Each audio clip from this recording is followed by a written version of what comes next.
Hello and welcome muli sa aking kusina. Gagawa tayo ngayon ng isang Indian dish na tinuro sa akin ng aking Indian friend. Ito ay ang chicken samosa. And here are the following ingredients. Ground chicken, green peas, minced ginger, garam masala, cayenne pepper, ground cumin, minced garlic, dried parsley, ground coriander, onion, salt and pepper to taste, at gagamit din tayo ng spring roll pastry. Wala kasi ako mabila nung samosa pastry, pero pwede na ito. So, gagamit din tayo ng oil for sauteing and for frying. So, ang lahat ng ingredients na ito, makikita nyo ang link sa description box. Pakicheck na lang. So, ang ating first step, isusutay lang natin itong lahat ng ating ingredients. Very straightforward ito. Talagang igigisa lang natin. So, palambutin muna natin yung onion.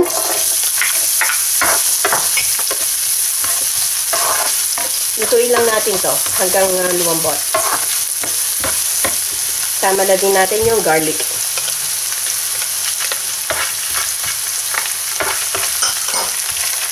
So, ayan. Malambot na yung ating onion.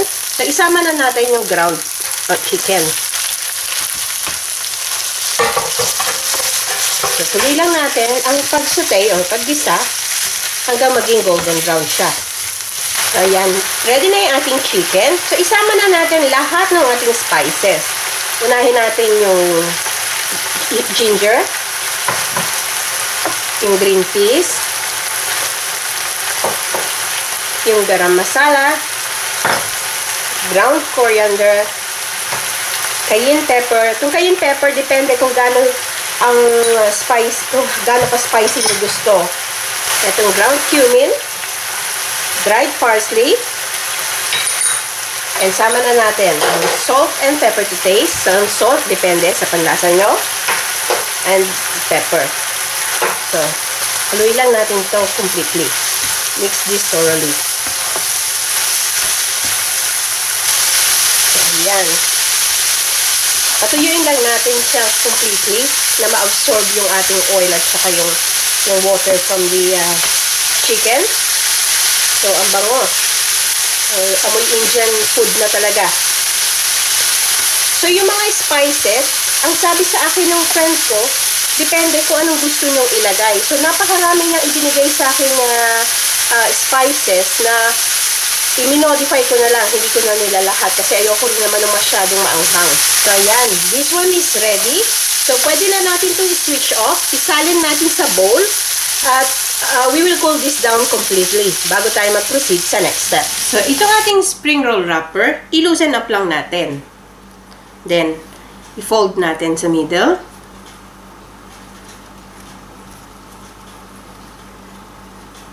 Then, gugupitin natin.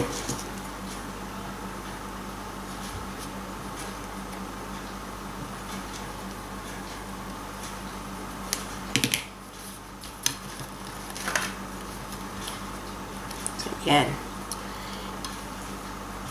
Yung sides niya, mag-form lang tayo na, gupitan lang natin ng pahalang.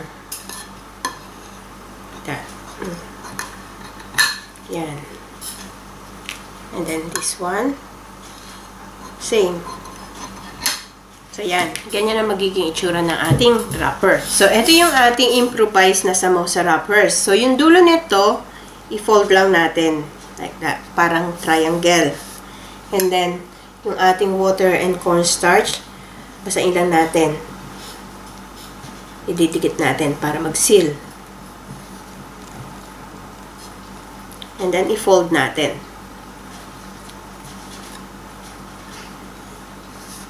Maganda kasi kung yung mismong samosa wrapper ang mabibili nyo, mahaba yun. Mas magandang gamitin. So, itong other end, i-seal din natin. Ayan. Para na tayong may cone. So, dito natin ipapasok yung filling. So, siksikin natin.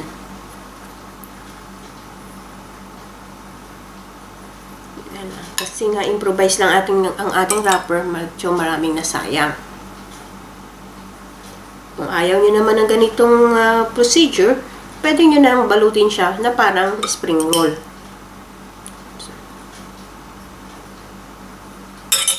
And then, seal din natin tong dulo. Make sure na siksikin natin para hindi loosen ng ating samosa. So, yan. So, kung may extra tayong wrapper, gupitin na lang natin.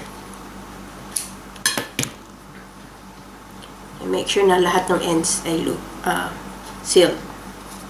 So, ayan. Ready na itong ating samosa for frying. So, continue lang natin ang procedure na to hanggang matapos natin lahat ng filling. Yan. Dito sa ating saucepan, magpainit lang tayo ng oil.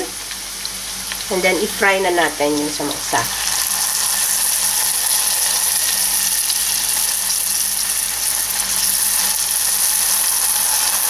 So, continue lang natin pag-fry nito hanggang maging golden brown.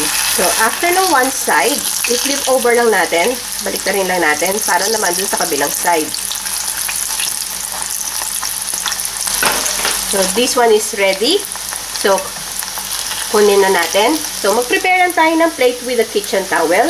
So, ilagay lang natin dyan para ma-absorb yung excess oil.